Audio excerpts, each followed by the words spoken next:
State whether the following statements are true or false. Justify your answer. First one है every irrational number is a real number. देखिए real number में ही आपके पास जो आया करते हैं वो आते हैं रेशनल और इरेशनल नंबर।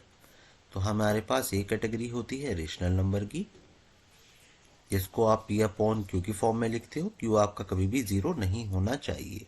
और दूसरा हुआ करता है इरेशनल नंबर।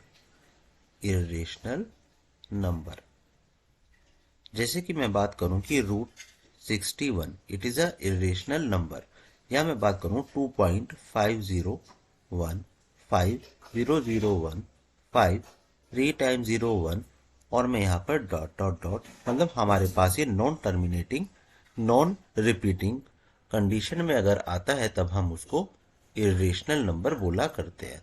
तो अब आप मुझे बताइए, क्या every irrational number is a real number? Yes, हर एक इरेशनल नंबर आपका क्या होगा?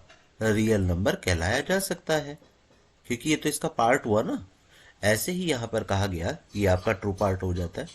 ऐसे ही आपसे पूछा गया कि every point on the number line is of the form √m where m is a natural number. तो देखिए सेकंड वाले पार्ट में अगर आप फोकस करेंगे तो आपसे कहा जा रहा है कि जैसे कि मेरे पास कोई एक नंबर लाइन आ गई 0 1 2 3 4। अब देखो मैं इसको कर देता हूं कि ये मेरे पास हो जाएगा √1, ये हो जाएगा √4, ये हो जाएगा √9, ये हो जाएगा √16। यही कह रहे हैं ना कि every point on the number line is of the form √m।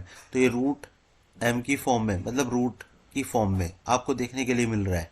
लेकिन अगर मैं बिल्कुल इसी सिचुएशन में -1 -2 -3, क्योंकि एवरी पॉइंट बोल रहे हैं ना, every point on the number line. अब बताओ मुझे कि आप ये क्या रूट में आप इसको लिख सकते हो? नहीं लिख सकते, पॉसिबल ही नहीं है। तो आप इसको क्या लिख करेंगे? इसको आप फॉल्स मार्क करेंगे। नेक्स्ट वन देखिए, every real number is an irrational number. तो भाई ऐसा तो पॉसिबल नहीं है। क्यों नहीं है पॉसिबल? क्योंकि हर एक रियल नंबर आपका इरेशनल नहीं हो सकता। वो तो आपका रेशनल भी हो सकता था ना। अगर मैं कह दूं 2/7 तो पी अपॉन क्यू की फॉर्म में आ रहा है, बट ये आपका रेशनल नंबर तो नहीं है। तो कह रहे हैं ना कि एवरी रियल नंबर, तो ये रियल नंबर है, ये रियल नंबर है और ये भी रियल नंबर है। बट मैं इसी रियल नंबर को कहूंगा कि हर एक रियल नंबर आपका इरेशनल नंबर हो सकता है क्या? नहीं हो सकता, पॉसिबल नहीं, हर एक नहीं हो सकता है। कुछ लिमिटेड हो सकते थे जो मैंने आपको यहाँ पर एग्जांपल्स में बताए हैं। दैट्स वाई ये भी आपका क्या हो जाएगा? फॉल्स मार्क किया जा सकता है। नेक्स्ट वन देखिए, are the square root of all positive integers irrational.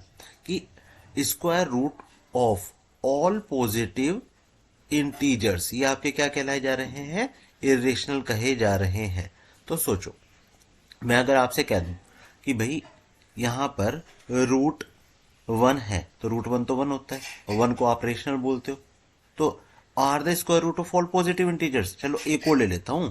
अब मैं कह देता हूं कि √4 है, वो तो 2 हो गया, तो ये भी आपका क्या है? आपका रेशनल नंबर है।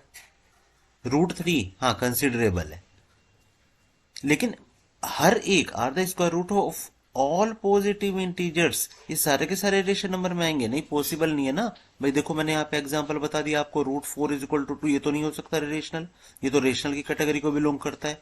ऐसे में √9 बोलने लगूं कि √9 मेरा इरेशनल हो जाएगा, तो पॉसिबल थोड़ी है। आपका √9 क्या होता है? 3 होता है, और 3 को हमारे क्या कह सकते हैं? 3/1, मतलब पी अपॉन क्यू की फॉर्म हो सकती है, मतलब ये क्या रेशनल है?